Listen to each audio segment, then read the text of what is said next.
Je voulais annoncer le matin, l'oublié de Lo-débar mangea à la table du roi. C'est ce que nous voulons parler aujourd'hui, vraiment par la grâce de Dieu. Par la grâce de Dieu, par la grâce de Dieu. Et cette grâce qui libère, et cette grâce au fait qui est libérée par l'alliance, la nouvelle alliance, l'alliance que nous faisons avec Jésus-Christ, ou que nous avons fait avec Jésus-Christ, que nous faisons avec Jésus-Christ, quand nous les recevons comme notre Sauveur et Seigneur personnel. Nous entrons dans cette alliance-là par le sang de Jésus. Et cette alliance-là, quand nous les recevons, libère la grâce qu'il nous accorde. Nous ne méritons rien, mais que par la grâce. Si nous mangeons à la table du roi, mais c'est parce que lui nous a accordé la grâce. Nous étions où? Nous étions dans Lo-débar. Nous étions dans Lo-débar. Nous étions boiteux. Nous étions ceci, cela. Nous manquions. Nous étions sans valeur. Mais lui, il nous a pris.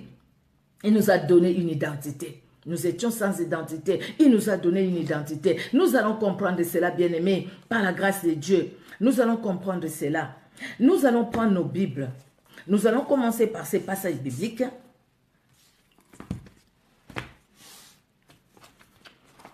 Nous allons lire dans 2 Samuel, chapitre 9. 2 Samuel, chapitre 9. Je mets les crayons, voilà. Comme ça, ça va vite. Alors, 2 Samuel chapitre 9, il n'y a que 13 versets. Nous allons lire les 13 versets, au fait, bien-aimés. Donc, 2 Samuel chapitre 9, du verset 1 au verset 13. Et moi, j'ai la version Louis II 1910. Je lis dans cette version-là.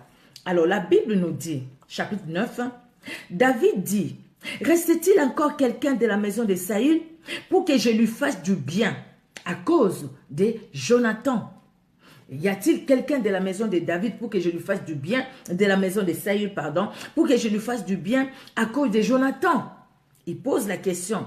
Il y avait un serviteur de la maison de Saül nommé Tiba, que l'on fit, je ne sais pas comment vous allez lire ça, mais moi je lis Tiba, parce que c'est écrit T-S-I-B-A, hein? Bon, j'ai mon accent, donc voilà, Tiba, que l'on fit venir auprès de David. Le roi lui dit, « Es-tu Tiba ?» Et il répondit, ton serviteur. Le roi dit, n'y a-t-il plus personne de la maison de Saül pour que j'use envers lui de la bonté de Dieu?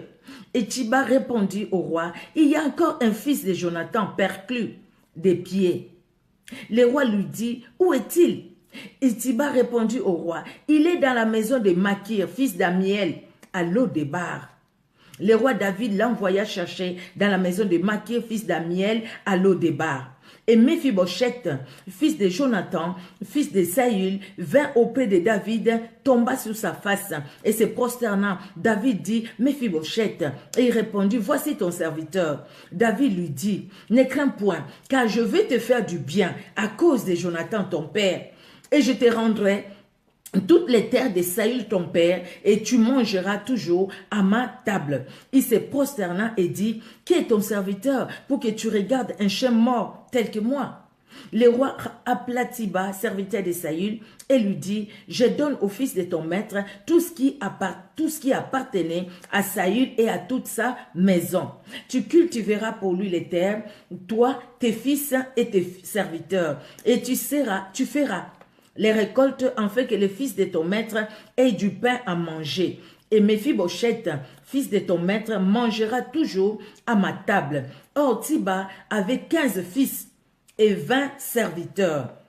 Donc, les 15 fils et les 20 serviteurs travaillaient maintenant pour Méphibosheth. Il dit au roi, ton serviteur fera tout ce que le roi, mon seigneur, ordonne à son serviteur. Et Méphibosheth mangea à la table de David comme l'un des fils du roi. Méphibosheth avait un jeune fils nommé Mika, et tous ceux qui demeuraient dans la maison de Tiba étaient serviteurs de Méphibosheth. Méphibosheth habitait à Jérusalem, car il mangeait toujours à la table du roi, et il était boiteux de 2 pieds. Amen, amen, amen. Bien-aimé, le thème, l'oublié de Lo-débar, mangea à la table du roi. Qui est l'oublié de Lo-débar, sinon que Méphibosheth? Mais qui est Méphibosheth?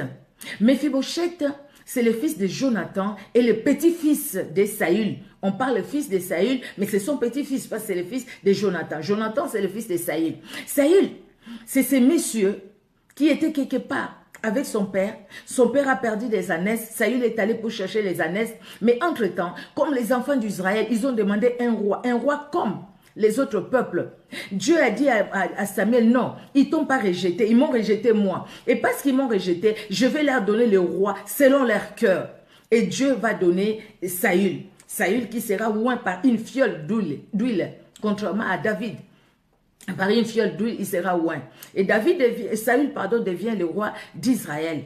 C'est Saül qui marchait avec les enfants d'Israël.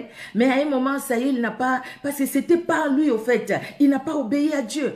Il n'a pas obéi à Dieu. Il a préféré faire des sacrifices par rapport à l'obéissance. Il a préféré écouter le peuple au lieu d'obéir à la parole de Dieu.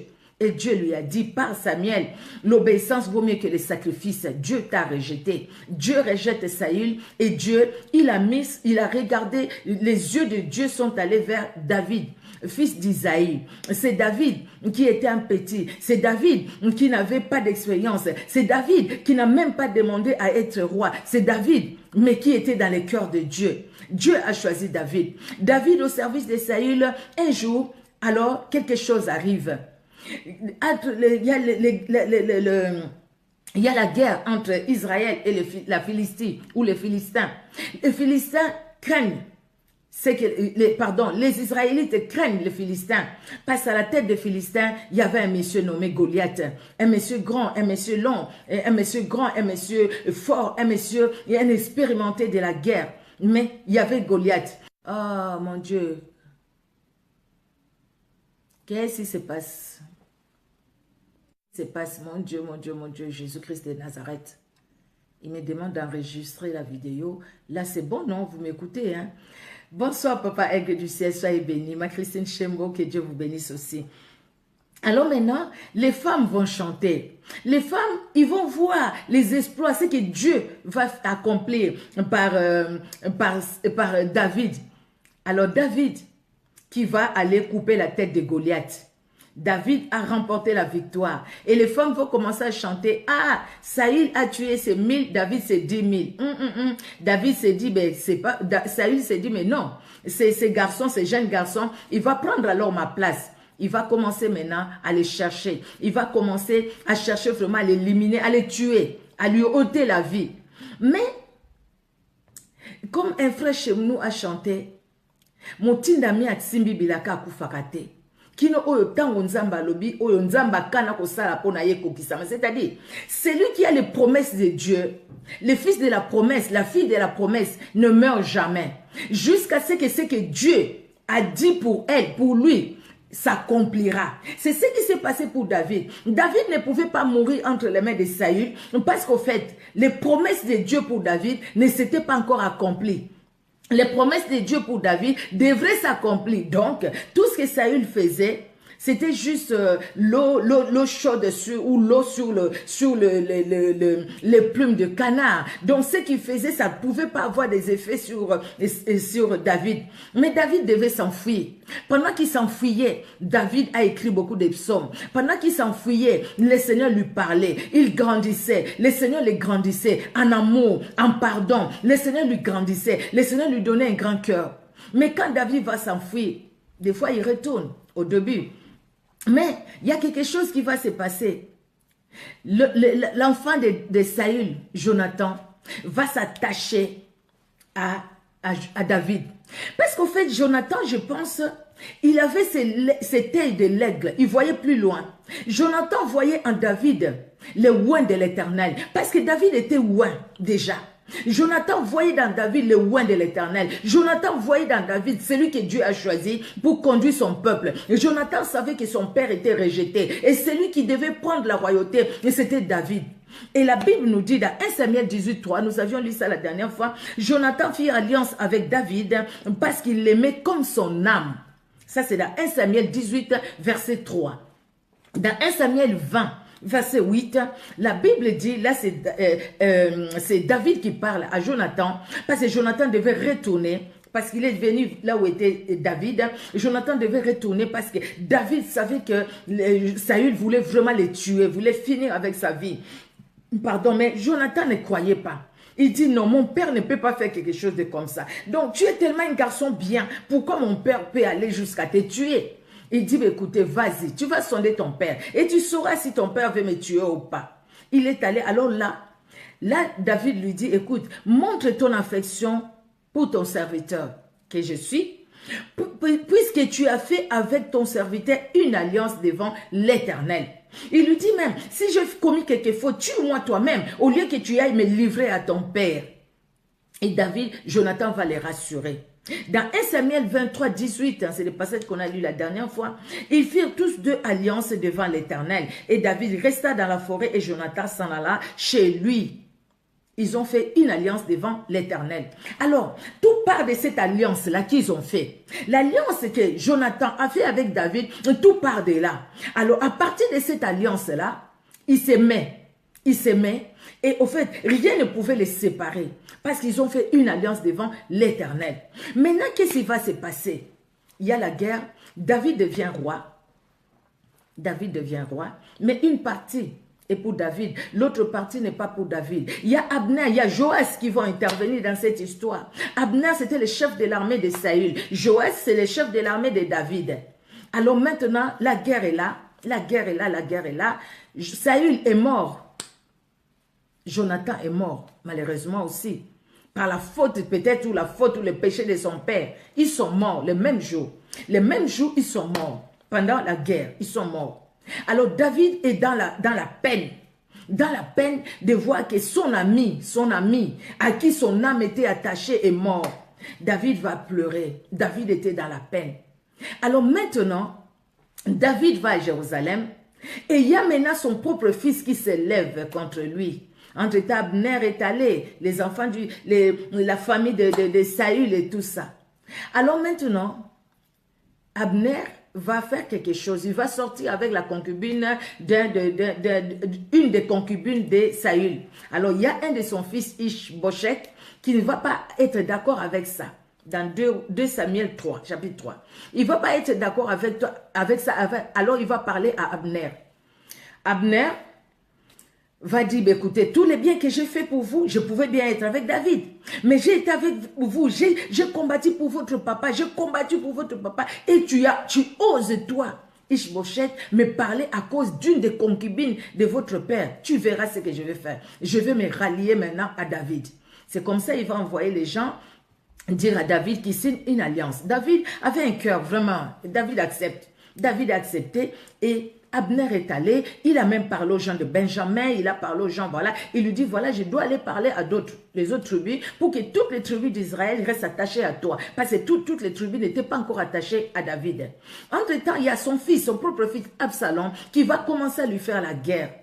Et quand son propre fils lui fait la guerre, ça c'est après. Et pendant ce temps-là, David va renvoyer Abner. Joas qui vient, qui apprend qu'Abner était là. Donc pour lui, Abner c'était un ennemi. Et en plus, Abner a tué Azaël, son propre fils, le fils de Joas. Donc Abner c'était un ennemi. La famille de Saül, ils ont combattu David. C'est des gens qui sont des ennemis. Toi David, tu ne peux pas recevoir ces gens-là. Tu ne peux pas les accepter chez toi. Comment tu as accepté Abner? En plus, Abner est venu devant toi. Et toi tu les laisses partir. Mais tu devais les tuer. Joas va poursuivre Abner pour lui dire, c'est comme si c'est le roi qui l'appelait pour qu'il revienne. Alors quand ils sont revenus, Joas va prendre Abner quelque part et il va le tuer. Et David était en colère parce que David dit, non, non, non, moi je ne peux pas tuer un innocent. Et David s'est souvenu aussi de l'alliance qu'il a fait avec Abner. Et David était en peine. Il a même organisé les obsèques. Il était vraiment en peine. Alors maintenant, la famille de Saül, ils vont entendre ça. Abner est mort, aïe aïe aïe, Abner est mort, mais c'est le seul qui nous défendait. Maintenant, qu'est-ce qu'on va devenir? Qu'est-ce qu'on va faire? Alors, sauf qu'il peut, ils doivent prendre la fuite, aller chacun de son côté. Et en fuyant, ces jeunes garçons, Mephibosheth, qui n'avait que 5 ans, c'est la nourrice qui va les porter. Mais dans la précipitation, ce jeune garçon va tomber. Et quand il va tomber, il va se casser les 2 pieds. Donc, il va être boité maintenant de 2. Il va être, boité de 2 pieds. Les 2 pieds étaient coupés. Dans 2 Samuel, chapitre 4, et nous allons lire le verset 4. Jonathan, fils de Saül, avait un fils perclus des pieds. et âgé de 5 ans. Lorsqu'arriva de Israël la nouvelle de la mort de Saül et de Jonathan, sa nourrice les prit et s'enfuit. Et comme elle précipitait sa fuite, elle tomba et resta boitée. Son nom était Méphibosheth. Donc, pardon, tout à l'heure j'ai dit c'était la mort d'Abner. Non, c'était bien avant. Avant même qu'Abner ne meure. Quand il a appris que son père était mort, que son grand-père était mort, c'est là où, dans cette...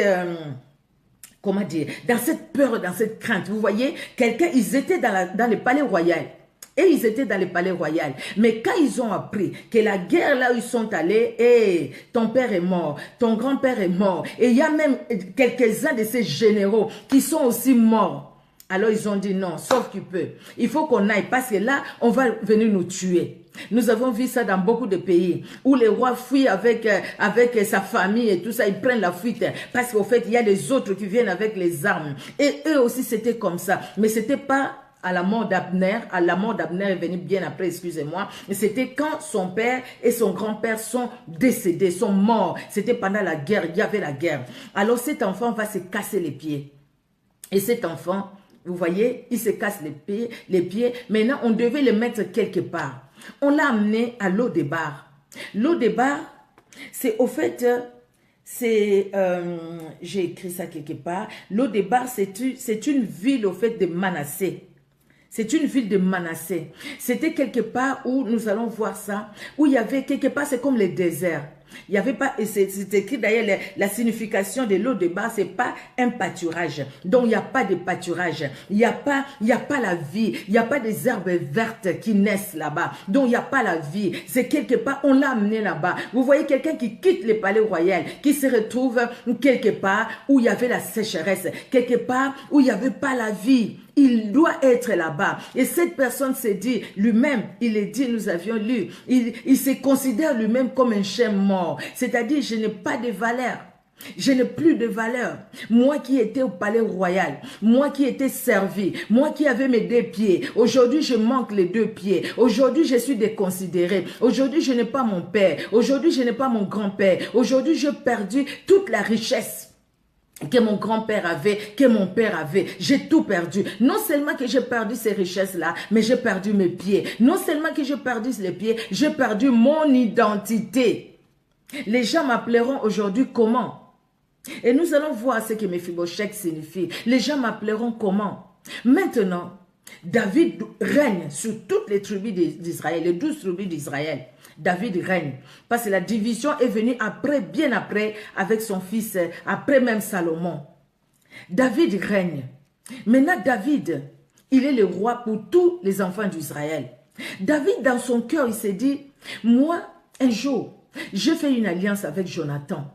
Mais c'est vrai que la famille de Jonathan a été décimée. Son père est mort, Jonathan est mort, beaucoup de gens dans la famille sont morts. Mais est-ce que quelqu'un peut m'aider pour me dire s'il reste ne fût-ce qu'une seule personne dans cette famille, afin que je puisse faire du bien à cause de l'alliance que j'avais fait avec Jonathan, à cause de cette alliance-là. Est-ce que je peux trouver quelqu'un à qui je peux faire du bien, parce que je veux faire du bien, parce que moi je fais une alliance, je veux faire du bien.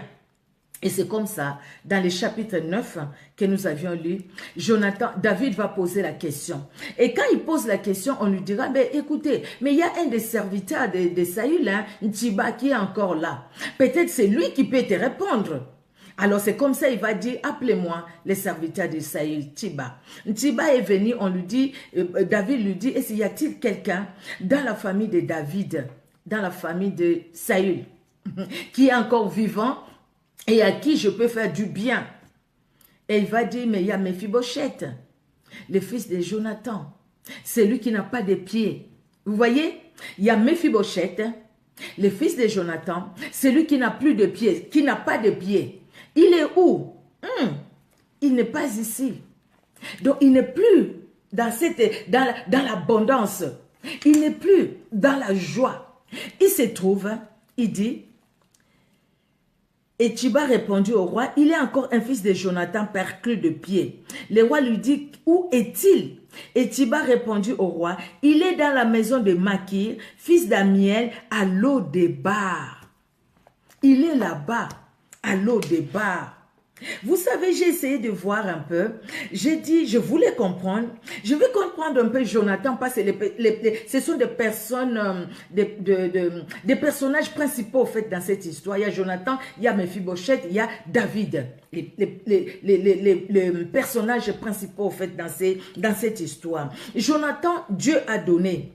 Ou c'est les cadeaux de Dieu, Jonathan. Joli, hein? Les cadeaux de Dieu. Alors, Tiba, par contre, j'ai dit, bon, j'ai quand même regardé, mais ce n'est pas vraiment les personnages principaux, c'est la statue. C'est la statue pour Tiba. Alors, Mephibosheth, cet homme,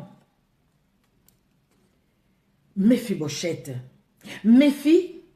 Bosheth d'abord signifie la honte. Vous voyez, Bosheth, c'est la honte. Alors, Méphi signifie lieu stérile, marécagé, ignominie, opprobre, la confusion, tout ce qu'il y a de mauvais au fait dans Méphi.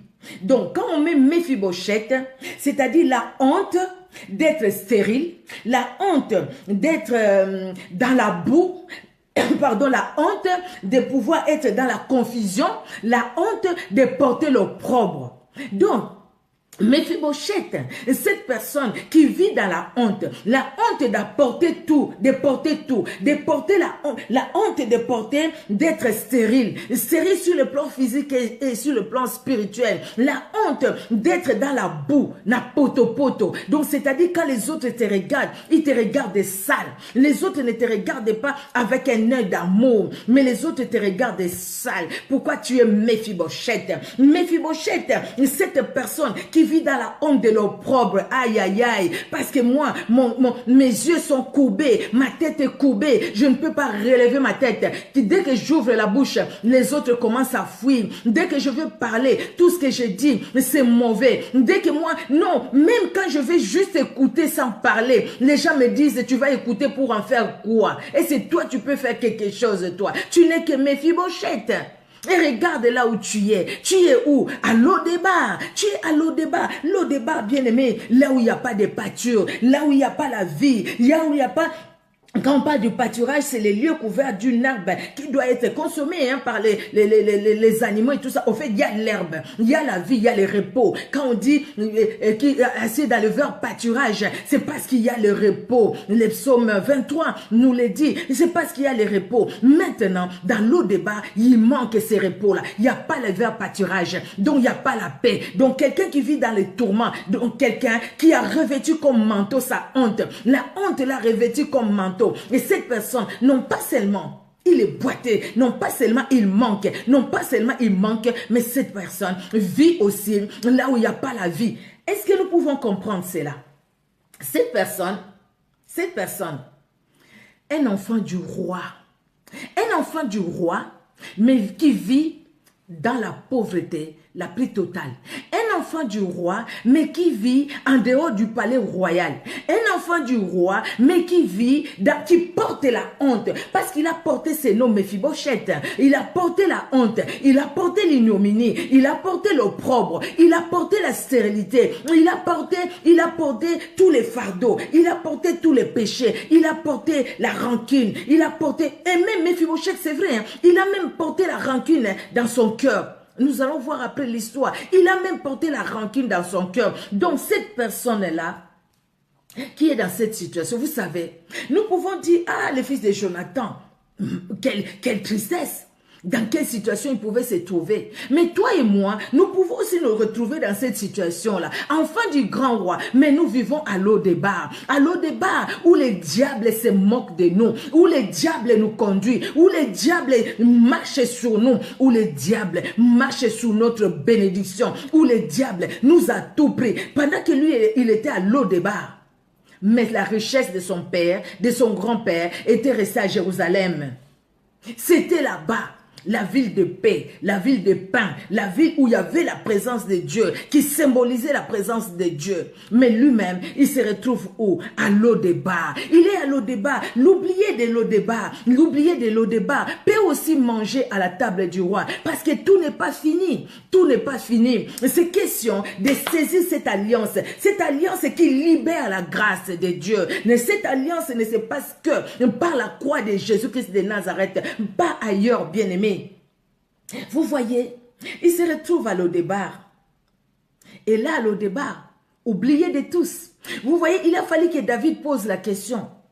Pour que quelqu'un lui dise, il y a un Tiba quelque part. Pour que Tiba vienne dire, écoutez, il y a le fils de Jonathan. Qui est où? Qui est où? Il faut aller les chercher. Qui se trouve à Lo-débar. Mais quand David est venu dans sa royauté, il n'a pas vu tout de suite Méphibosheth. On ne pouvait pas les voir parce qu'on est allé les cacher. Ah, peut-être que Joas peut les tuer. Oh, peut-être que les gens de David peuvent les tuer. Parce qu'au fait, ils savaient que les gens de Saül, ils ont vraiment maltraité David. Maltraité parce qu'ils les poursuivaient pour les tuer. Il les poursuivait parce que pour eux, il faut que David meure pour que Saül reste dans la royauté. Et pourtant, ceux qui ont oublié que David était le fils de la promesse. Il était le fils de la promesse. Donc David marchait là avec les promesses de Dieu dans sa vie. Donc les promesses de Dieu l'accompagnaient. David marchait avec l'onction divine. Bien aimé, quand quelqu'un marche avec l'onction divine, tu peux tout faire contre sa vie. Tu ne pourras pas l'empêcher de manger à la table du roi. Même s'il traverse des situations difficiles, cette personne-là restera à la table du roi. Il mangera à la table du roi. Oh bien aimé, aujourd'hui peut-être que tu es à Lo-débar. Tu es à Lo-débar où tu ne vois plus clair. Tu es à Lo-débar où tout est noir. Tu es à Lo-débar où tu te dis, je ne suis qu'un chien mort. Je suis qu'une chaîne morte. C'est-à-dire, je n'ai pas de valeur. Devant les gens, je n'ai pas de valeur. De toutes les façons, quand je parle, je n'ai pas de valeur. Moi, je ne peux rien dire devant les gens. Moi, je ne peux rien faire de ma vie. Parce que tout ce que je peux de ma vie, ça pue, ça sent mauvais. Parce que je suis qu'un chien mort. C'est ce que Méphibosheth, il va dire, bien aimé. Méphibosheth. Et cet enfant, dans d'autres versions, il est écrit que son nom s'appelait Merib-Baal. Merib-Baal qui signifie le Seigneur lutte ou lutter contre Baal. Merib-Baal, maintenant, lutter contre Baal va devenir Méphibosheth. Méphibosheth qui est stérile. Méphibosheth qui ne peut rien faire. Lui-même, il est dit. Il est dit, qu'est-ce que ton serviteur? Un chien mort. Moi, manger à ta table, je suis qu'un chien mort. Il accepte quand même la grâce que David lui accorde. Il accepte la grâce, mais comment il accepte cette grâce? Bien aimé, nous devons accepter la grâce que le Seigneur nous donne. Si nous n'acceptons pas la grâce que Dieu nous donne, c'est-à-dire cette grâce-là, elle sera là, mais nous allons la bafouer. Et quand nous allons bafouer, moi, nabilaka kufakate, mamanto, oya simbelaka, akufakate, ba mataba kita. Même dans la maladie où les médecins disent que c'est fini pour toi. C'est fini pour toi. Ils ont signé l'arrêt de mort. Et tu as les promesses de Dieu en toi. Tu ne mourras pas. Les gens seront étonnés de voir que, même lui, elle, non. Pour nous, on croyait qu'il n'y avait plus rien à faire. Mais le Seigneur guérit. C'est pourquoi nous entendons des témoignages des gens qui avaient les cancers, être guéris. Les gens qui avaient ci, qui avaient ça, être guéris. Parce qu'au fait, la promesse de Dieu ne meurt pas. L'onction divine ne meurt pas. Quand tu as l'onction divine, tu mangeras à la table du roi. C'est à toi, c'est à moi de saisir maintenant cette alliance, de rentrer dans cette alliance, de vivre dans cette alliance et de se dire... dans cette alliance, il y a la grâce qui est libérée. La grâce qui est libérée. Vous voyez, quand Jésus-Christ donne la parabole de ces rois qui fait la fête, qui envoie appeler les gens et tout ça, combien de personnes qui ont reçu l'invitation qui sont venues? Les gens ne voulaient pas. Chacun avait ses excuses. N'ayons pas des excuses. Méphibosheth avait des excuses. Moi, un chien mort. Comment tu te considères? Parce que tu n'as plus d'identité. Mais le Seigneur Jésus, par l'alliance que nous avons avec lui, le Seigneur veut nous restaurer au fait notre identité. Le Seigneur veut nous donner une identité et le Seigneur veut que nous puissions manger à sa table. Le Seigneur veut que nous puissions comprendre l'œuvre de Golgotha, ce qu'il a accompli à la croix pour toi et pour moi. Mais où est-il? Je vais lui faire du bien. Où tu es? Le Seigneur te cherche.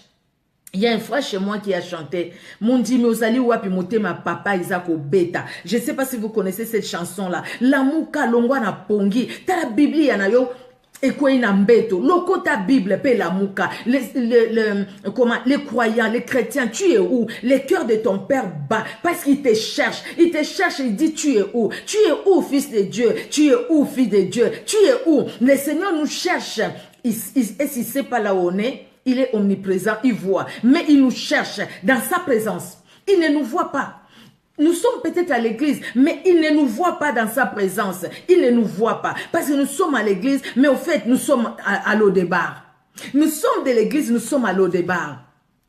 Bien que nous sommes dans la présence, dans la présence de Dieu, nous disons aller dans la présence de Dieu, mais nous sommes en fait à l'eau des bars. Pourquoi? Parce que notre être se trouve à l'eau des bars. Quelqu'un peut être là, écouter la parole de Dieu, bien-aimé, écouter la parole de Dieu, telle que nous le disons, avec l'onction du Saint-Esprit, écouter la parole de Dieu, être touché par la grâce de Dieu, mais la personne restait toujours à l'eau des bars, restait toujours là où il n'y a pas la vie, dans ses pensées là où il n'y a pas la vie, dans ses sentiments là où il n'y a pas la vie, dans ses actes là où il n'y a pas la vie, la personne qui a toujours les œuvres mortes en elle, la personne qui a toujours les choses qui ne glorifient pas Dieu, la personne qui vit encore dans les calomnies, dans les mensonges, et pourtant cette personne s'est dit être dans la présence de Dieu, et pourtant cette personne là écoute la parole de Dieu. Mon Dieu, Mozali Wapi, Motema Papa Isako Beta, Mondi Mozali Wapi. Le Seigneur dit, mais où est-ce que tu es, mon fils?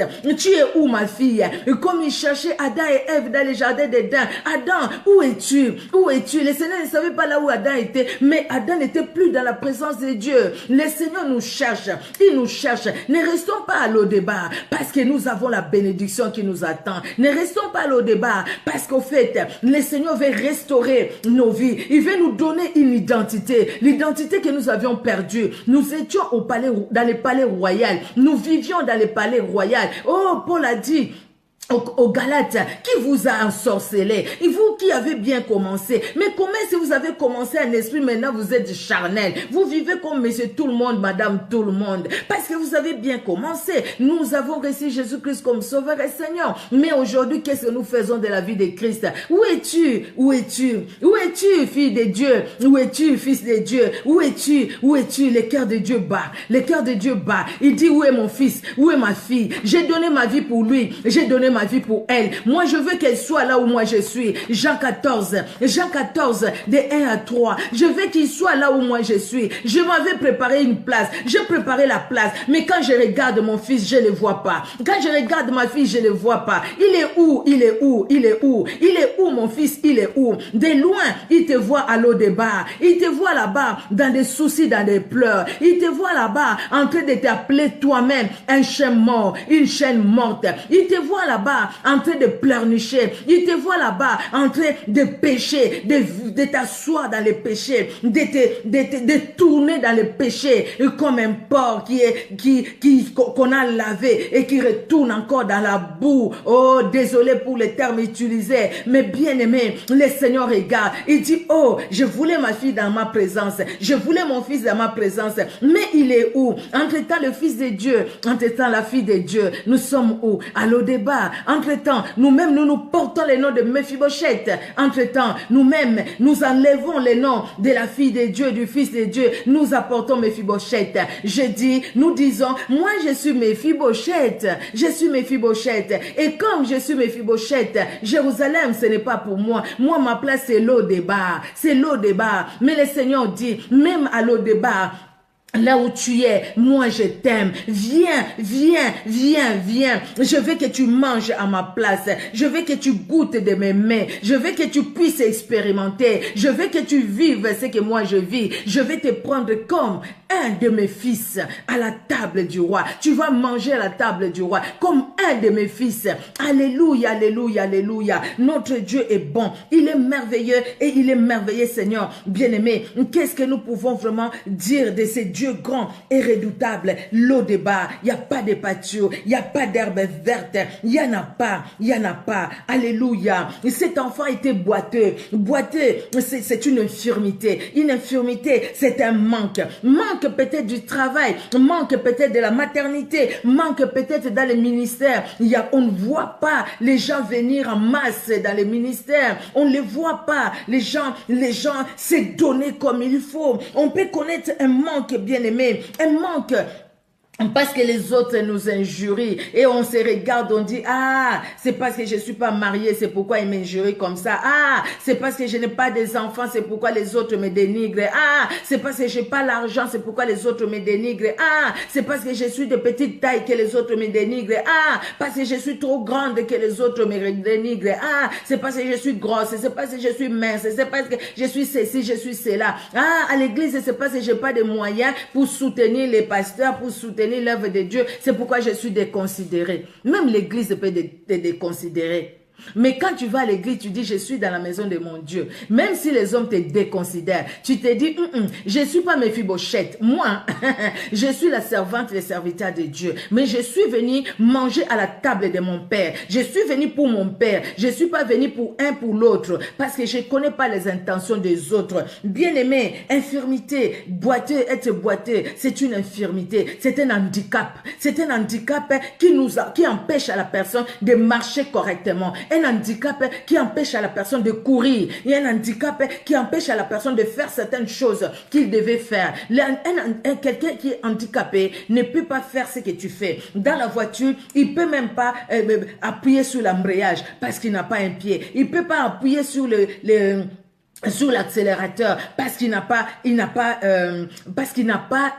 un pied. Vous voyez, aujourd'hui avec la modernité, tout peut se faire par les volants, tout par les volants pour des personnes qui n'ont pas de pieds. Vous voyez, un handicapé, quelqu'un avec un handicap, c'est lui qui manque de pieds, c'est quelqu'un qui est limité, n'est-ce pas? C'est quelqu'un qui est limité, qui ne peut pas marcher comme toi et moi. S'il faut faire la course, en tout cas, il doit être sous un fauteuil roulant. Avec les fauteuils roulants qui marche, il peut pas ou avoir des béquilles pour marcher. Même avec des béquilles, il a du mal à marcher. Vous voyez, c'est un boiteux. Et cet enfant, Méphibosheth, boiteux, infirmité, manque de beaucoup de choses. C'est quelqu'un qui vit dans la honte, dans le chômage, dans les célibats. Et voilà, tout ce que les personnes peuvent manquer, ce que nous pouvons manquer. La liste, elle est longue. Et beaucoup d'autres choses, bien aimés. Quelqu'un qui vit dans les harcèlements. Et les harcèlements moral, physique, spirituel, les harcèlements. Cette personne-là s'est dit, hey, les autres dorment, mais moi je ne dors pas. Il y a des gens qui ne dorment jamais la nuit.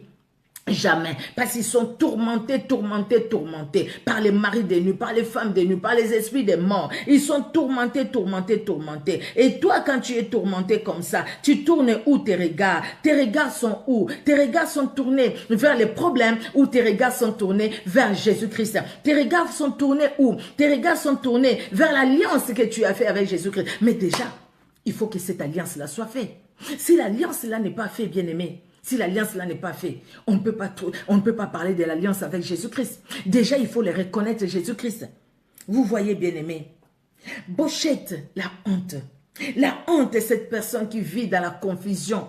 Tu vois, quand nous marchons la tête haute. Ou nous marchons comme les gens qui ont perdu l'argent parce qu'au fait, je ne veux pas regarder les regards des autres. C'est sûr que telle personne-là m'a regardé. Il est en train de parler de moi.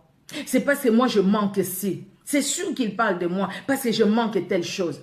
Les groupes de personnes là, ils sont en train de parler de moi parce que moi je manque telle chose. Je manque telle chose. Bien aimé, quand on commence à voir cela, c'est là où nous nous empêchons. L'eau départ, nous avions dit, il n'y a pas de pâturage. L'eau départ, c'est les lieux marécagés, là où il y a la boue. C'est les lieux sans prairie. C'est un lieu désert, tel que nous l'avions dit, bien-aimé. La vie de Méphibosheth, vous voyez, lui qui était un enfant du roi, un prince. Méphibosheth, il était un prince. Dans le palais royal, les gens les servaient. Les gens les servaient parce qu'il était un roi et il était un prince. Pardon, parce que son père, c'était un roi. Donc, lui, en tant que prince, En principe, c'est lui qui devait prendre la place de son père, parce que c'était le problème de royauté à l'époque. Son grand-père meurt, c'est son père qui devait prendre la place. Après son père, ça serait lui qui devait prendre la place. Alors cette personne qui s'est dit, écoutez, c'est moi qui devais prendre la place, et cette personne aujourd'hui se trouve loin du palais royal, loin de la royauté, loin en plus de tous les biens que son père ou son grand-père lui a laissé. Cette personne se trouve loin. Alors maintenant, sa vie devient comment? Sa vie devient sans espérance. Parce qu'en fait, Mephibosheth ne pouvait même pas imaginer qu'un jour, il pouvait retourner à Jérusalem. Il pouvait être considéré. Il ne pouvait pas imaginer. Parce que pour lui, sa vie était finie. De toutes les façons, son père était mort, son grand-père était mort, beaucoup de gens, des généraux et tout ça, ils étaient morts. Peut-être il a même appris aussi la mort d'Abner. Donc toutes ces personnes-là étaient mortes. Donc pour lui, non. Qu'est-ce que je peux faire? Qu'est-ce que je vais devenir? Ah, ma vie n'a plus de sens. Ah, je suis sans espérance. Ah, je suis une personne rejetée par tout le monde. Mais, le roi lui tend la main. Le roi l'appelle. Mephibosheth, on est allé le chercher. Il est venu. Et le roi lui dit, David lui dit, ne crains point, car je vais te faire du bien à cause de Jonathan ton père. Je te rendrai toutes les terres de Saül ton père, et tu mangeras toujours à ma place. Waouh, quelle grâce, quelle grâce. Il n'a pas mérité ça. David pouvait dire, de toutes les façons, j'ai souffert sous Saül, je ne veux plus voir quelqu'un de la famille de Saül devant moi, parce que j'ai beaucoup souffert. Mais David n'a pas regardé ça. Voilà ses cœurs d'amour, ses cœurs du roi, ses cœurs. David lui dit, tu mangeras à ma table et je te rendrai toutes les richesses de ton père, Saül, tout ce qu'on t'a pris, je vais te les rendre. Et Mephibosheth accepte cette grâce-là. Il accepte de manger à la table du roi. Mais, malgré qu'il accepte de manger à la table du roi, comment Mephibosheth se considère lui-même comme un chien mort? Mephibosheth dit, il se prosterna et dit, qui est ton serviteur pour que tu regardes un chien mort tel que moi? Je suis tellement rien. Vous voyez, je suis tellement rien. Qu'est-ce que je suis moi? Beaucoup de fois, bien-aimés, nous prenons, nous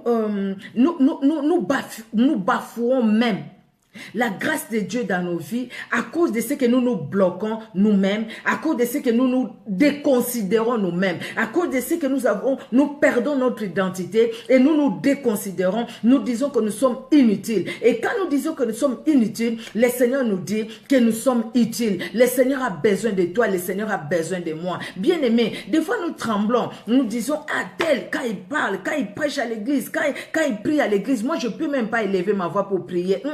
Parce que sa prière est ma prière. Là, c'est faire un peu comme Mephibosheth. Dire, écoutez, je suis qu'un chien mort. Mais la personne qui a compris la grâce de Dieu dans sa vie dira, je vais faire l'œuvre de Dieu. Le reste, c'est Dieu qui fera. Je m'abandonne entre ses mains et le Seigneur me conduira. Dieu me conduira dans son amour bien-aimé. Alléluia. Mephibosheth accepte la grâce de Dieu. La grâce de Dieu manifestée par David de manger à la table du roi. Mais il se voit toujours comme un chien mort. Je n'ai pas de valeur. Et à cause de se voir toujours comme un chien mort, quelque part, son cœur aussi n'était pas net. Son cœur n'était pas net parce qu'il est resté dans ça. Quelque part, peut-être il se disait, ben de toutes les façons, si je suis devenu tel que je suis devenu, c'est à cause de David. C'est à cause de David que mon père est mort. C'est à cause de David. Et pourtant, ce n'était pas à cause de David, à cause de leur propre péché. Alléluia. David, le roi, lui offre une identité. Il lui dit quoi? Il dit, tu vas manger à ma table comme l'un de mes fils. Fils de Jonathan, attendez. Bien, à Jonathan, alors, tu verras. Et ton serviteur fera tout ce que le roi, mon Seigneur, ordonne. Avait un jeune fils, c'est où? Ah mon Dieu. Là où il dit, tu vas manger comme un fils, comme un de mes fils. Comme un de mes fils, car je vais te faire du bien à cause, oui, c'est posternant, le roi, fils de ton maître mangera à ma table, oui, il dit au roi, ton serviteur, et mes fils, oh là là, je vois plus. j'ai une maison pour que je jure de la bonté envers Dieu. Il y a encore, je ne vois plus. Je ne vois plus. Là où il dit, tu vas manger à la table du roi comme un de ses fils. Si vous voyez les versets là, vous me les donnez, s'il vous plaît. Je ne vois plus, il faut que je revienne. Et où le roi lui dit, tu mangeras comme un de mes fils.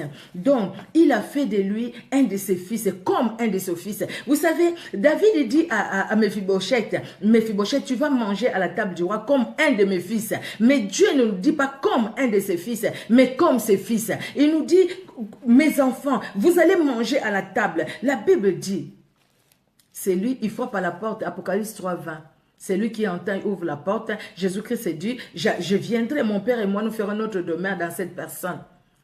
Et quand nous recevons la parole de Dieu, Jean chapitre 1, des 12 à 13, la Bible nous dit, quand la parole est venue, les siens ne l'ont pas reçue, mais à ceux qui l'ont reçue, à ceux qui croient en son nom, elle, la parole, elle a donné le pouvoir de devenir enfants de Dieu, lesquels sont nés ni de la volonté de l'homme, ni de la volonté des chairs, mais de la volonté de Dieu. Donc, quand nous acceptons la main tendue de Dieu, quand nous acceptons de rentrer dans cette alliance par le sang puissant de Jésus-Christ, quand nous acceptons d'accepter Jésus-Christ comme notre Sauveur et Seigneur, nous devenons ses fils et ses filles. Donc, le Seigneur nous donne une identité. Bien aimé, avant de faire l'alliance avec le Seigneur, avant d'entrer dans la vie avec Jésus-Christ, nous n'avons pas d'identité.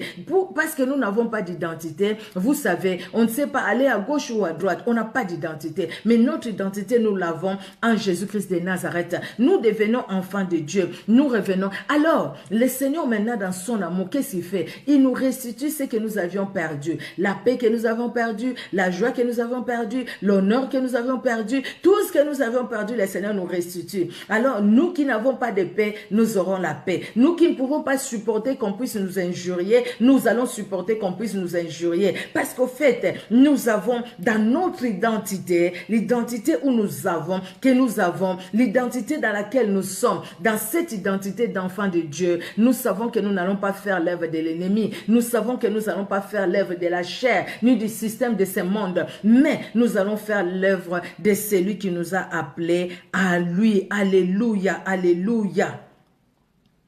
L'alliance que Jonathan a fait avec David a libéré la grâce pour que son fils Jonathan, plus tard, après Jonathan ne savait même plus ce qui s'est passé après parce qu'il était déjà mort. Mais à cause de l'alliance qu'il a fait avec David, cette alliance-là, il s'est libéré la grâce. Et la grâce a fait que Mephibosheth mange à la table du roi. Le Seigneur veut que toi et moi aussi, nous mangeons à sa table, bien-aimés. Quittons l'eau des bars. Dans l'eau des bars, il n'y a pas la vie. Pourquoi nous voulons rester à l'eau des bars pendant que le Seigneur nous veut à Jérusalem, le Seigneur nous veut à sa table, le Seigneur nous veut dans sa présence. Mais pourquoi nous allons à l'eau des bars? L'eau des bars, quelque part, c'est aller en dehors de la présence de Dieu. Parce qu'il n'y a pas l'herbe verte, il n'y a pas la vie. Il n'y a pas la vie. C'est un lieu marécageux. C'est un lieu où il n'y a pas la vie. C'est un lieu désert. Où il n'y a pas la vie, où il va manquer l'eau, il va manquer à manger. Mais pendant que dans la présence de notre Dieu, il y a de l'eau, il y a à manger. Et il dit même, venez vous tous qui avez soif, venez boire à la source sans argent, ne me payez rien, mais venez, parce que moi je vous donne, parce que c'est Jésus-Christ qui nous donne. Bien aimé, à cause du sacrifice de Jésus-Christ à la croix de Golgotha, à cause de son sacrifice, Dieu dans son amour, il nous a offert une alliance. Ah, verset 13. Merci maman. Merci. Verset 13. Mephibosheth habitait à Jérusalem car il mangeait toujours à la table du roi. Il était boité de 2 pieds. Oui, je voulais quelque part où il disait comme mon fils. J'ai oublié, mais bon, je vais chercher, c'est pas grave. On a lu ça, on peut relire, il n'y a pas. Il mangeait toujours. Il était boité de 2 pieds. Avec ses 2 pieds boités, mais il mangeait à la table de Dieu, à la table du roi, pardon. Avec ses 2 pieds boités. Donc David a accepté qu'il puisse manger à sa table, mais ne pas se considérer comme cet homme qui n'avait rien. Et il a même mis des serviteurs à son service. Vous voyez Thiba avec ses fils, avec ses serviteurs. Lui-même Thiba avait des serviteurs. Avec ses serviteurs, avec ses fils, il devait servir. il devait servir Méphibosheth. Donc Méphibosheth, ne t'inquiète pas pour ce que tu vas manger ni ce que tu vas boire. Parce que toi, tu feras plus rien en fait. On fera tout pour toi. On viendra te donner à manger. Toi, tu n'auras qu'à manger. Alléluia. Le Seigneur ne nous dit pas que le salut, nous l'avons gratuitement. Nous avions reçu gratuitement, nous donnons gratuitement. Le salut, nous l'avons gratuitement parce que Dieu nous l'a donné. Dieu nous offre une alliance de grâce sans mérite. Cette alliance de grâce, bien-aimée, nous l'avons par Jésus-Christ, par l'œuvre de la croix. Et quand nous entrons dans cette alliance de grâce, c'est là où nous allons récupérer notre identité. C'est là où, bien-aimés, nous allons récupérer la valeur que nous avons perdue, au fait l'identité que nous avions perdue. Alléluia. À cause du sacrifice de Jésus-Christ à la croix de Golgotha, à cause de cela, nous n'avons rien mérité. Jésus-Christ est mort pour nous, nous n'avons pas demandé à Jésus de mourir pour nous. Nous lui avons donné combien pour qu'il meure pour nous à la croix de Golgotha? Rien. Il a fait par amour. Il dit ma vie, personne ne me l'ôte. Je la donne moi-même et je la récupère. Il a donné sa vie, il a récupéré sa vie. Il a donné pour que nous ayons la vie, toi et moi, nous ayons la vie. Il a donné pour que toi et moi, nous puissions être avec lui. Il nous cherche. Nous sommes où? Nous sommes où? La table, elle est prête. Il prépare déjà la table pour toi et pour moi. Mais nous sommes où? Nous sommes où? À l'O-Débar. Nous sommes à l'O-Débar. Le Seigneur nous appelle. Nous venons dans la présence du Seigneur. Abandonnons notre déconsidération. Abandonnons la fausse identité que nous nous sommes donnée à cause des problèmes que nous traversons, à cause des difficultés. Recevons plutôt la nouvelle identité. Cette identité qui nous donne, lui, les fils et les filles du grand roi, les fils et les filles de Jésus-Christ de Nazareth. Entrons dans cette identité-là, en fait que nous puissions vivre la gloire de Dieu. Évitons, bien-aimés, de demeurer dans les rejets, dans la situation où nous croyons, dans la situation du chien mort, dans la situation où nous croyons que non, tout est perdu pour nous. Tout n'est pas encore perdu. Tout n'est pas encore perdu parce que Jésus-Christ n'a pas dit son dernier mot. Les hommes peuvent mettre virgule, les hommes peuvent mettre un point. Un point. Dans ta vie, les hommes mettent un point. La médecine peut mettre un point. La situation peut mettre un point. Le Seigneur regarde. Il regarde, il te regarde. Il dit, mon fils, ma fille, n'aie pas peur. Ne crains rien. Je suis avec toi. Tu vois ces points-là que les hommes ont mis. Tu vois ces points-là que la médecine a mis. Tu vois ces points-là que la situation que tu traverses a mis. Regarde ce que je fais de ces points-là. Il transforme ces points-là en virgule. Il te dit la vie continue. Maintenant, c'est à toi et moi d'accepter que la vie continue. C'est à toi et moi d'accepter cette grâce. Parce que si nous ne l'acceptons pas, nous serons comme ces personnes-là que Dieu a envoyées. Aller prendre les gens pour qu'ils viennent manger, la table est prête. Et les personnes qui ont dit non, non, non, moi je ne veux pas. Moi j'ai ceci à faire, moi j'ai cela à faire. Nous allons nous considérer toujours, ah, ma situation elle est catastrophique, ça ne changera pas, je reste là. Mais le Seigneur te dit non, non, non, tu n'es plus à l'O-Débar. Réveille-toi, réveille-toi. Tu n'es plus à l'O-Débar. Maintenant, tu es à Jérusalem. Maintenant, tu es dans ma présence. Maintenant, tu es dans la sainte présence. Maintenant, tu es là. Moi, je m'occupe de toi. Je prends soin de toi. Dans les moindres détails, je combats pour toi. Regarde, regarde, regarde. Le Seigneur peut nous ouvrir les yeux pour que nous voyions les gens qui nous combattent, pour que nous voyions les combats que nous traversons. Et c'est pour cela que nous-mêmes, nous allons combattre par nos efforts. Non. Le combat est en différé. Et nous combattons dans la victoire. Parce que lui nous a déjà donné la victoire. Alléluia, alléluia. Une alliance de grâce. Nous n'avons pas mérité, mais Dieu nous a donné. Nous avons notre part. Nous devons rejeter tout ce qui nous empêche d'avancer avec le Seigneur. Éphésiens 2:8 nous dit, c'est par la grâce que vous êtes sauvés, par les moyens de la foi. Et cela ne vient pas de vous, c'est le don de Dieu. Alléluia. Éphésiens chapitre Éphésiens chapitre 2, verset 8. Verset 8, c'est par la grâce de Dieu que nous sommes sauvés. C'est par la grâce de Dieu, bien-aimés. Ce n'est pas par nous-mêmes, pour que personne ne se glorifie, que personne ne dise « Ah, moi, ah, moi, ah, moi ». Non, non, non, non, non. Notre moi n'a pas sa place devant le Seigneur. Notre moi a de la place à l'O-Débar. À l'O-Débar, oui, le moi a de la place. C'est pourquoi Méphibosheth dit « Je ne suis qu'un chien mort ». Donc moi, Méphibosheth, je ne suis qu'un chien mort. Moi, Mephibosheth, regarde déjà mon nom, ce que ça signifie. Quelle honte que je traîne dans tout ce que je manque. Quelle honte je traîne. Je ne traîne que la honte partout où je vais. Les gens ne se moquent que de moi. Moi, c'est pour Lo-Débar. Mais maintenant, nous disons, Seigneur, voilà ce que tu veux de moi. Voilà ce que tu veux faire de moi. Lo-Débar, je refuse, moi, d'habiter dans Lo-Débar. Je refuse de retourner à Lo-Débar. Moi, je suis dans les palais royaux. Je reste dans les palais royaux. Même si à un moment, j'étais parti à Lo-Débar. Maintenant que tu m'as ramené à toi, je vais rester vivre avec toi. Je vais manger ton repas, ce que tu as préparé pour moi. Alléluia. Dieu nous invite, bien-aimés, à quitter notre Lo-Débar. Nous devons quitter notre Lo-Débar. Qu'est-ce qui est ton Lo-Débar? C'est quoi au fait? La ville là où tu es, l'endroit où tu es, la situation dans laquelle tu es. Tu vois, là où il n'y a pas la vie. Tu es dans une situation, tu sais très bien qu'il n'y a pas la vie. Tu sais bien qu'il n'y a pas la vie. Mais il faut que tu fasses les choix. Les choix, c'est ce qui est important. Les choix d'accepter la grâce de Dieu ou les choix de rester à Lo-Débar. Qu'est-ce qui est ton Lo-Débar? C'est quoi ton Lo-Débar? Cet endroit, cette situation où tu te trouves. Nous l'avons dit, bien-aimé, je le reprends. Lo-Débar, c'est un lieu marécageux, sans prairie, c'est un lieu désert. Quel est ton désert? Lo-Débar, il n'y a pas de pâturage. Quel est ton désert? Quel est ton Lo-Débar? Lo-Débar où tu es, où tu vois que toi, tout est centré sur toi, tout c'est moi. Moi, je n'ai pas. Moi, je pas. Moi, je pas. Il y a des gens, dès que tu l'écoutes, donc c'est quelqu'un, tu as toujours des problèmes. Je suis vraiment dans des problèmes pas possibles. Je suis vraiment dans des situations compliquées. Je suis vraiment dans des situations difficiles. Je suis vraiment. Quand est-ce que tu vas sortir de ces Lo-Débar pour rentrer dans la grâce de Dieu? Ce que Dieu a fait pour toi. Quittons Lo-Débar, bien-aimé, et acceptez par la grâce la position que Dieu nous donne, la position dans laquelle Dieu nous met, bien-aimés, devenir des fils et des filles de Dieu par l'œuvre de la croix, par l'acceptation de Jésus-Christ comme Sauveur et Seigneur, à cause de la nouvelle alliance, à cause de cette alliance que Jésus-Christ veut faire avec toi, avec moi, l'alliance qu'il a fait avec nous, nous qui l'avons accepté comme Sauveur et Seigneur.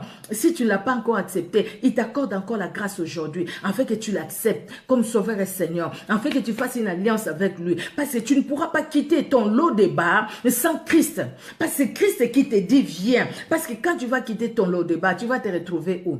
Au fait, tu vas quoi? Quitter et retourner encore là-bas parce qu'au fait, tu n'as pas où aller. Mais le Seigneur te donne où aller. Il te montre où aller. Il te donne une destination. Rester dans sa présence.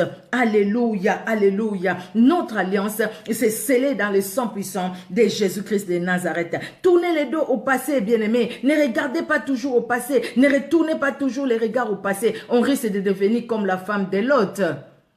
Une colonne de sel, à cause le fait de regarder au passé, de dire hey, à cette terre, à Sodome et Gomorrhe, là-bas, je pense que les autres sont en train de se réjouir, les autres sont en train de danser, les autres sont en train de faire ceci, de commettre l'impudicité, l'adultère, et moi je suis sorti, je devais rester là, dans mon péché, dans tout ce qui m'entourait, je devais rester là, à jouir de mon corps, à faire tout ce que je veux, à faire tout ce qui est bon pour moi. Maintenant, je dois aller où? Je ne sais même pas là où je vais retourner quand même pour voir mon pays pour la dernière fois, pour voir, en se retournant, il s'est retrouvé, colonne de feu, colonne de sel, pardon. Bien-aimé, il faut tourner les dos au passé. Nous avons souffert, peut-être dans ton enfance tu as souffert, si tu restes là-dedans, tu vas faire souffrir les autres, tu vas faire souffrir ton épouse, tu vas faire souffrir ton mari, tu vas faire souffrir tes enfants, parce que toi, tu es resté toujours dans ta souffrance, tu es resté toujours le fait de moi, quand j'étais petit, j'ai beaucoup souffert,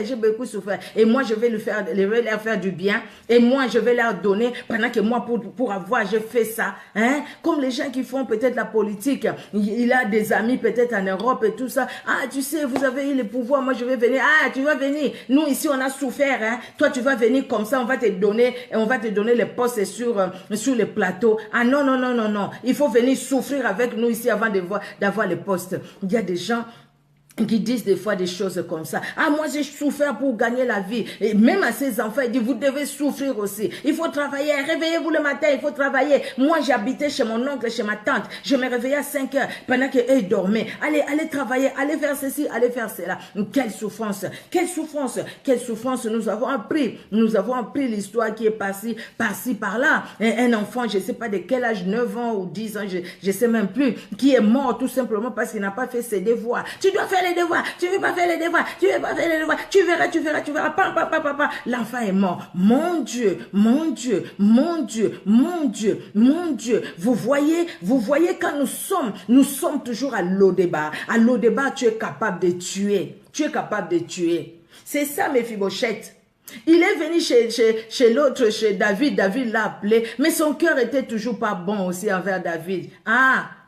Moi, c'est moi qui devais être roi et tout ça, tout ça. Et quand David fuyait Absalom, lui, il n'est pas parti, hein. Il n'est pas parti avec lui. Mais quand Absalom est mort, David est retourné maintenant à Jérusalem. C'est là où il va venir. Mais Tchiba a expliqué, il dit non, lui ne veut pas venir parce que toi, tu as pris la royauté où il voulait, c'est lui, il est un peu en colère au fait, contre toi. Il est un peu en colère contre toi. C'est pourquoi. Alors, David a pris ses biens, il a donné un Tchiba. Et quand il va venir vers David, il va dire, ah non, tu vois, moi, j'ai des problèmes aux pieds, donc je ne pouvais pas venir. Et la personne qui pouvait m'amener, la personne ne m'a pas amené. Toujours des justifications, toujours des justifications. Pourquoi tu ne viens pas à l'église? Ah, tu sais, moi, je voulais venir, mais parce que j'ai accouché, je ne peux pas venir. Mais au magasin, je vais. Au magasin, je pars faire des courses. Au marché, je pars. J'y vais, mais pour venir à l'église, ah non, à l'église, il y a des gens qui peuvent ensorceler mon fils ou ma fille, mais au marché, là-bas, au supermarché, il n'y a personne. Tout le monde au supermarché a un bon cœur. Tout le monde a un cœur vraiment d'ange. Tout le monde que je rencontre dans le bus a un bon cœur, sauf à l'église où je ne veux pas amener l'enfant. Toujours des justificatifs sur justificatifs. Ça prouve vraiment que le cœur n'est pas encore complètement dans cette nouvelle alliance. Le cœur n'est pas encore scellé dans cette nouvelle alliance avec Jésus-Christ. Si le cœur est scellé dans la nouvelle alliance, alors là, bien aimé, notre vie va changer. Notre vie va changer, notre vie va changer. Et si vraiment le cœur est vraiment scellé dans la nouvelle alliance, le Seigneur nous conduira. Il ne manquera pas nous conduire. Même s'il y aura des tibas dans notre vie qui chercheront à nous mettre comment on dit, à nous jeter des pots de bananes pour que nous puissions tomber. Oui, maman, c'est vrai, Tiba n'avait pas un bon cœur aussi, lui aussi, envers Méphibosheth, hein. Il n'avait pas un bon cœur. Quelque part, il a fait le songi. Quelque part, il a fait la calomnie, c'est ça. Il a fait la calomnie, aller les calomnier, je pense, c'est ce que la Bible dit, hein, aller les calomnier auprès de David. Dans 2 Samuel 16, c'est là où on nous parle de cette histoire. 2 Samuel 16, on va finir là. Waouh. 2 Samuel 16. Alors, lorsque David eut un peu dépassé les sommets, voici Tchiba, serviteur de Méphibosheth, vint au-devant de lui avec 2 ânes battés, sur lesquels il y avait 200 pains, 100 masses de raisins secs, 100 de fruits d'été et une outre de vin. Le roi dit à Tchiba, que veux-tu faire de cela? Et Tchiba répondit, les ânes serviront de monture à la maison du roi et les pains de fruits d'été sont pour nourrir les jeunes gens et les vins pour désaltérer ceux qui seront fatigués dans le désert. Le roi dit, où est le fils de ton maître? Et Tchiba répondit au roi, voici il est resté à Jérusalem, car il a dit, aujourd'hui la maison d'Israël me rendra le royaume de mon père. Le roi dit à Tchiba, voici tout ce qui appartenait à Méphibosheth est à toi. Et Tchiba dit, je me prosterne que je trouve grâce à tes yeux, ô roi mon Seigneur. David était arrivé jusqu'à Bachurim, et voici il sortit de là un homme de la famille de la maison de Saïl nommé Shimei, et ainsi de suite. Mais après, David a vu aussi Méphibosheth. Méphibosheth a expliqué pour lui, en tout cas, pour lui il a dit non, je ne pouvais pas. Voilà, j'ai des pieds les pieds, mais il s'était pas rasé la tête et tout pendant tout ce temps. Voilà, j'ai des problèmes aux pieds, donc je pouvais pas, il fallait monter, il fallait avoir la monture. Mais la personne qui devait le faire, les serviteurs Chiba, étaient déjà partis. Donc, voilà, et David a dit, écoutez, vous allez partager les biens. Et c'est David l'a cru, David ne l'a pas cru. Mais notre enseignement aujourd'hui, c'est que là où nous devons, ce qui nous concerne aujourd'hui, c'est plus le débat que nous quittons pour manger à la table du roi. C'est cette situation, cet endroit, ces lieux marécageux, sans prairie, ces lieux du désert que nous quittons dans notre mois pour aller manger à la table du roi. Saisir la grâce que le Seigneur nous donne. Vous voyez, bien aimé, à cause d'une alliance, voilà toutes ces choses. Son fils Mephibosheth va manger à la table du roi à cause d'une alliance. Donc vous et moi, nous parents, nous signons une alliance avec Jésus-Christ. Sachons que dans cette alliance que nous signons avec Jésus-Christ, que nous faisons par le sang de Jésus-Christ, à cause de cette alliance-là, nos enfants, notre progéniture, verront le bonheur. Nos enfants, notre progéniture, seront gardés, protégés par Jésus-Christ. Pourquoi? Parce que vous et moi, nous avons fait une alliance avec Jésus-Christ. Et cette alliance-là va impacter aussi nos enfants. C'est pourquoi les parents, nous avons une grande responsabilité. Devant Dieu, une grande responsabilité. Si les parents signent une alliance avec les ténèbres, les enfants seront impactés par les ténèbres. Et si les parents signent une alliance avec Christ, les enfants seront impactés aussi avec Christ. Si les responsables des pays signent alliance avec Christ, le peuple seront impactés avec Christ. Et si les responsables des pays signent une alliance avec le diable, les peuples seront aussi impactés. C'est pourquoi, même au travers des chansons, les chansons où les gens invoquent le diable, clairement, ils ne les cachent pas. Les gens les chantent, les gens dansent et les gens aussi sont impactés. Les gens signent des pactes indirects ou inconscientes par les chansons qu'ils chantent. Parce que ces gens-là, quand ils chantent, ils disent pas leur nom, voilà, tel a signé l'alliance avec le diable, mais ils disaient qu'ils ont signé ils disent leur nom, moi je ne veux pas, donc voilà, il dit j'ai, donc lui la personne a signé l'alliance avec le diable, donc la personne qui chante dit aussi j'ai, donc cette personne là inconsciemment, cette personne là aussi tombe dans les pièges. Voilà comment tout un pays peut être vraiment sous la malédiction ou sous la conduite des démons, sous la conduite du diable, et nous nous étonnons de ce que des fois des choses qui se passent. Nous nous étonnons de toutes les mauvaises choses qui se passent tout autour de nous pendant que il y a des alliances qui se signent. Voilà une alliance qui a libéré la grâce. L'alliance que nous devons, nous, cette alliance qui libère la grâce à nous, c'est l'alliance avec Jésus-Christ. Avec Jésus-Christ au travers de l'œuvre de la croix. Amen, amen, amen. Que Dieu nous aide dans son amour. Si Dieu le permet, comme nous sommes en train de parler sur les alliances et tout, voilà, hein, même là aussi c'est l'alliance. Nous allons voir aussi une autre histoire où, à cause de ce que les parents ont fait, les enfants ont subi. Là, c'est une bonne chose. À cause de ce que les parents ont fait, l'enfant s'est retrouvé dans la paix, dans la joie. L'enfant s'est retrouvé élevé quelque part. Lui qui était loin, il s'est retrouvé à la table du roi à cause de l'alliance de son père. L'enfant s'est retrouvé à la table du roi. Que fais-tu pour ta famille? Que fais-tu pour ta vie? Tu signes l'alliance avec qui? Dans quelle position tu es? Tu es ton lot de bar, c'est quoi? C'est qui? C'est quoi? Peux-tu quitter le débat pour venir manger à la table du roi? Jésus-Christ te cherche. Il te cherche comme David cherchait la famille de Saül pour lui faire du bien. Jésus-Christ te cherche. Jésus-Christ nous cherche.